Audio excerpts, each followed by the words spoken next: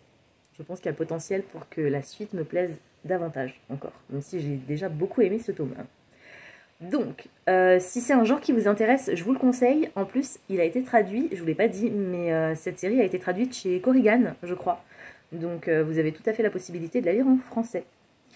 Je vais vous laisser. Merci d'avoir regardé ce premier épisode du Buzzword pour 2025 jusqu'au bout. Si vous avez envie de laisser une trace de votre passage, mais que vous ne savez pas trop quoi dire, laissez-moi une rose dans les commentaires pour la couverture de A Court This Cruel and Lovely, une rose ou un sablier. Et je vous dis à la semaine prochaine pour la prochaine vidéo. Ciao!